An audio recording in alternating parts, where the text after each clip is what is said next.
Hello, my name is Dan Johnson. Welcome back to my channel. Today I'm going to be talking about a brand new Doctor Who Steelbook. It's been over a year. In fact, we thought that the funding was cut, that we weren't going to get any more releases of this nature, and they've gone and pulled more out of the bag. And today we have the Underwater Menace, and we're going to have some more on the way. I know we have a specials Steelbook, the 60th anniversary specials, and we're going to get a Steelbook for the Daleks, the colorization that comes out on Doctor Who Day this year, which is exciting. So there's plenty to be looking forward to. And with all the news and everything like that, there's just so much to cover that it feels like we've had decades worth of changes in the time that I make a video. The Underwater Menace is a partly missing story. I think we're missing episode 1 and episode 4 for this episode. It is Patrick Troughton's, I think, third outing as the Doctor. So it's part of season 4, a season that has been slowly built up in terms of animations over the last couple of years. This is Jamie's second story, so just after the Highlanders, and we still have companions who have been around for quite a while, which are Ben and Polly, who will be leaving in a couple of episodes' time. The episode is set in Atlantis and follows a mad professor, who's the antagonist, who intends to rise Atlantis out of the sea. There's also some fish people. I haven't seen this one. Should we start off with the front cover? So we have Doctor Who, the Underwater Menace there with a brand new logo. And of course, the first release in the Steelbook range to have the brand new logo. We have the TARDIS, we have some sharks among Atlanteans, and whatever that horrifying creature is there. We have some seaweed, of course. We have the ratings. And if we go on to the back, we have a blurb about the episode. And then we have our special features. We've got episode 1 in black and white and episode 1 in colour. Then we have the surviving episodes, which are 2 and 3, as I previously mentioned. Making of documentary, original audio commentaries that are brand new to this set, and a few other bits from the archive. And at the bottom we have all of our technical information, and while you're reading that, I'm going to take off the slip, and we can take a look in full at the artwork. The front looks lovely. I think my only sort of qualm with it is that I'm not a big fan of the almost sort of cross-hatching effect that's going on across the front. I think it sort of ruins its quality slightly, like it's been scratched. It does freak me out a little bit. I've just noticed there's a very, very slight dent in the top corner that I've not noticed before. On the back, we have a sort of fin amongst the seaweed. Once again, a very atmospheric steelbook, as they do tend to be. Once we open it up, we have a booklet, as we always do, with production notes and various little details about the story, which are always nice. We have no special sort of program about items you can buy this time, so I don't get to throw it across the room. But on the right, we do have our discs.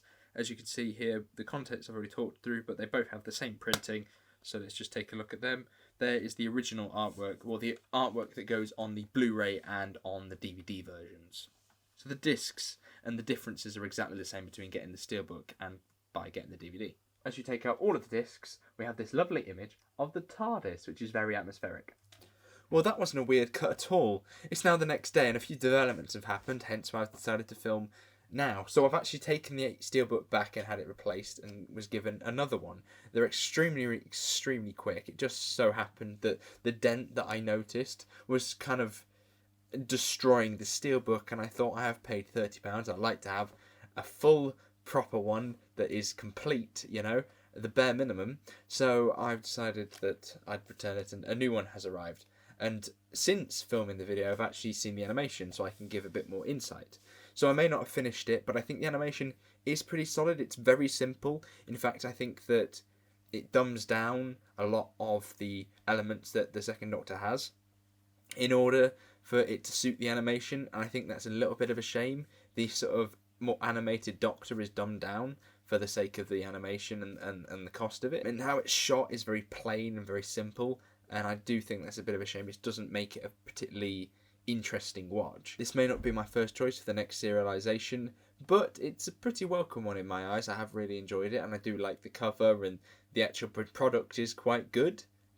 I just feel like it should have gone towards sort of bigger projects. It feels like there's a lot going on at the minute with this sort of stuff, where they seem to be animating stories that, in my personal opinion, do not need animating, because there's only 2 episodes missing out of a 4-parter here, when there's full 6-parters missing and various things like that.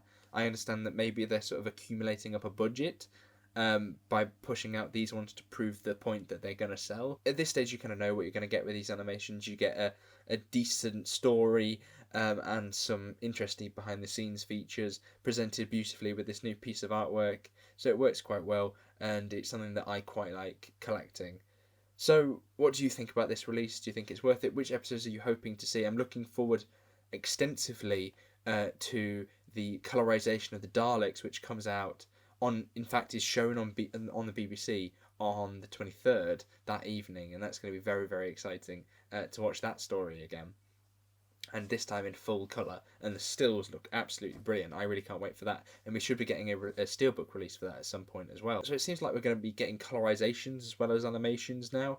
So is there anything that really stands out of wanting that animation or colorization treatment? But we've got plenty more coming up over the next couple of weeks. Of course, the 60th anniversary is in what may be less than a week by the time this video comes out, which is extremely exciting, and plenty of other little nuggets of information, because it feels like every time I sit down and record a video nowadays, by the time I finished it, the video seems out of date, like we've moved on to the next piece of information.